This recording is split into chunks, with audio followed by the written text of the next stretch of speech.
Bismillah. Assalamualaikum warahmatullahi wabarakatuh. Alhamdulillah wassalatu wassalamu ala Rasulillah wa ala alihi wa sahbihi wa mawalah. Kaum muslimin yang dirahmati Allah Subhanahu wa taala, mulai hari ini, mulai seri ini kita akan belajar bersama-sama mengenal dan mengkaji kitab At-Tafsirul Hadits karya Syekh Muhammad Izzad Darwazah, sebuah kitab tafsir yang berukuran sedang atau tebal juga bisa dibilang ini ya, terdiri dari 10 jilid, yang mana kitab tafsir ini ditulis draftnya pada masa puncak berkecamuknya Perang Dunia Kedua 1941-1945, yang kemudian terus-menerus beliau perbaharui, beliau tulis, beliau sempurnakan sampai selesai pada sekitar tahun 1961-62 dan diterbitkan di Kairo yang pertama. Bapak Ibu yang dirahmati Allah Subhanahu wa taala, kaum muslimin, mengapa mengkaji kitab tafsir ini menjadi menarik dan penting bagi kita? Pertama, pada hari ini kita akan mencoba untuk mengenal dulu kitab At-Tafsirul Hadits yang saya pegang ini ya. Kitab ini terdiri dari 10 jilid, dan jilid pertamanya terdiri dari pengantar atau muqaddimah metodologis yang beliau tulis, sampai kemudian nanti di jilid yang ke-10 berisi appendix atau fihrisnya. Kaum muslimin dirahmati Allah Subhanahu wa taala, kitab ini ditulis oleh Syekh Muhammad Izzad Darwazah, di mana beliau merasakan keprihatinan yang besar terhadap anak-anak muda yang mereka ini ingin untuk mengkaji Al-Quran, akan tetapi menurut yang beliau ceritakan di dalam tafsir ini di muqaddimahnya, anak-anak muda itu mendapati kitab-kitab itu terlalu detil untuk mereka, atau mereka tidak menemukan yang mereka harapkan.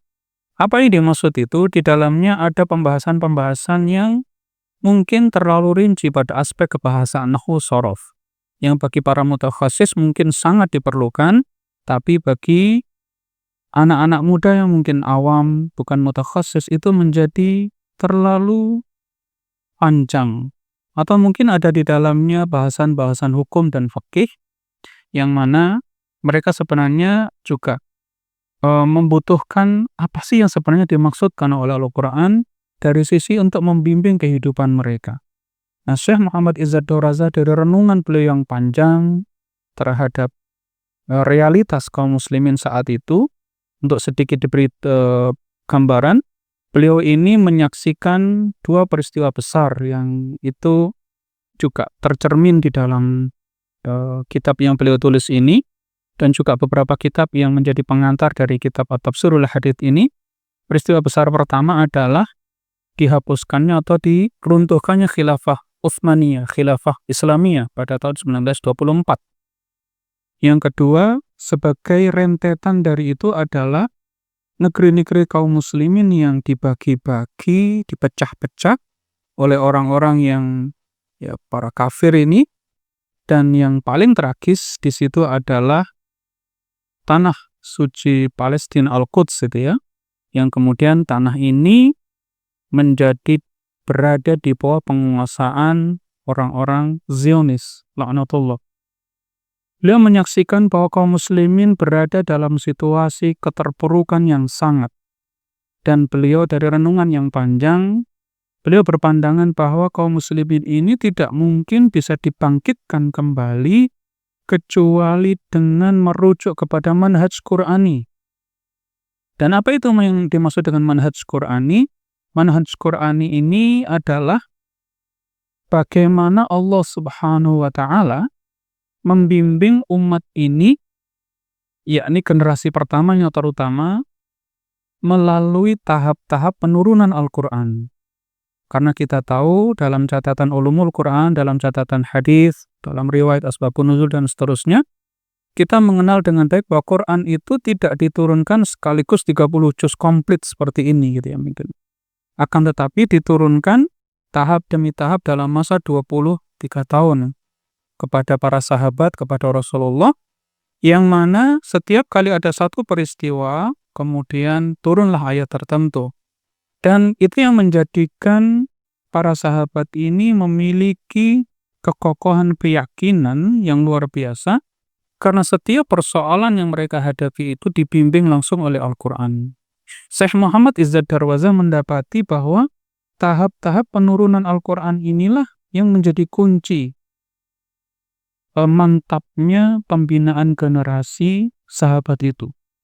Dan beliau melihat ketika kemudian catatan-catatan tentang urutan penurunan surah-surah itu juga tersedia di dalam khazanah para ulama, yang dicatat oleh para ulama dengan sangat detail, beliau mendapati kita mungkin bisa menelusuri kembali atau mengikuti jejak-jejak itu kembali.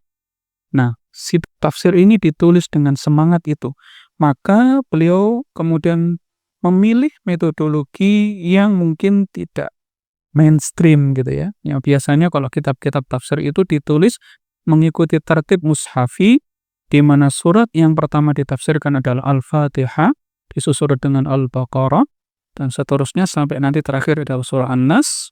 Beliau mengikuti tertib nuzuli, di mana yang pertama kali beliau tafsirkan di sini adalah surat yang pertama kali turun kepada Rasulullah Muhammad SAW, yaitu surah Al-Alaq, dan seterusnya kemudian disusul dengan surah Al-Qalam, Al-Muzammil, Al-Mudaththir, Al-Lahab, Al-Fatihah, kemudian Al-Lahab, di mana bagian-bagian yang turun secara berurutan ini beliau analisis dan beliau kaitkan dengan ayat-ayat Al-Quran yang lain, beliau kaitkan dengan riwayat-riwayat dalam hadits, riwayat-riwayat di dalam tafsir bil ma'thur, dan beliau kaitkan dengan sirah nabawiyah, dan beliau mendapati sesuatu yang luar biasa di situ, di mana kita bisa menyaksikan tahap-tahap bimbingan Allah Subhanahu wa Ta'ala kepada umat pertama yang dipimpin oleh Rasulullah SAW, dan itulah yang kemudian menjadi bagian penting bagi kita untuk bisa menapaktilasi kembali bagaimana Allah membimbing umat ini pada generasi pertamanya ya. Jadi Syekh Izzad Darwaza menulis tafsirnya ini dalam spirit seperti itu, dalam alur seperti itu. Maka kemudian beliau memberi judul kitab ini adalah Tafsirul Hadits. Tafsirul Hadits ini bukan tafsir hadis ya, tapi At-Tafsir Al-Hadits dalam arti tafsir modern ya. Makanya judul tafsirnya terjemahnya adalah tafsir modern, tafsir model baru. Gitu. Al-Hadits artinya Al-Jadid ya. Nah, gaya bahasa kitab tafsir ini ringan, pilihan kosakatanya itu bersahaja, semangat gitu ya. Dan pokok-pokok pikirannya itu disajikan secara singkat namun padat ya.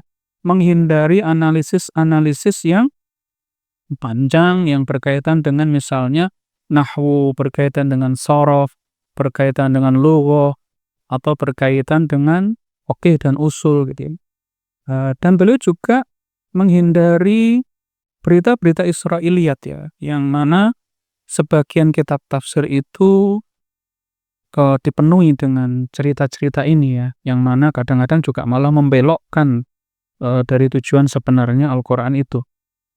Terkadang kalau sebuah maksud ya dari suatu surat, suatu ayat itu sudah dirasa cukup jelas oleh beliau juga tidak menafsirkannya panjang lebar karena sudah cukup jelas gitu ya.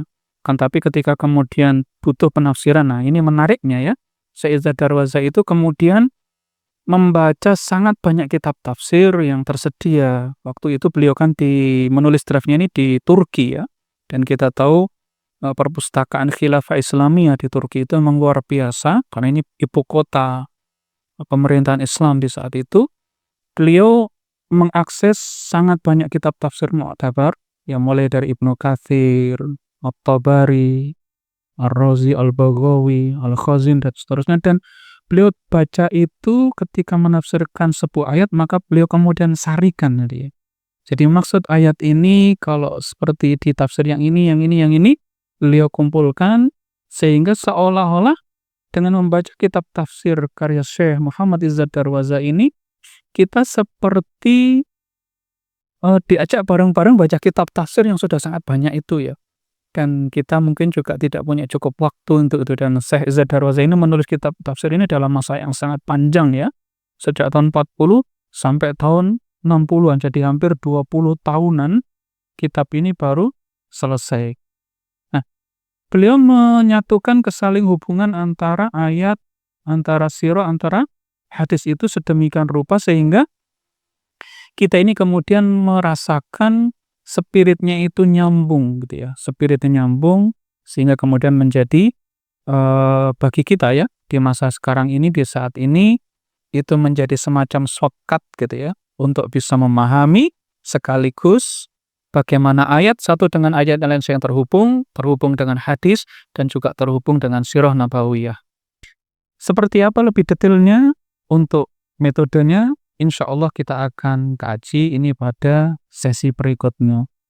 Untuk sesi kali ini kita cukupkan dulu. Hadanallahu wa iyyakum ajmain. Assalamualaikum warahmatullahi wabarakatuh.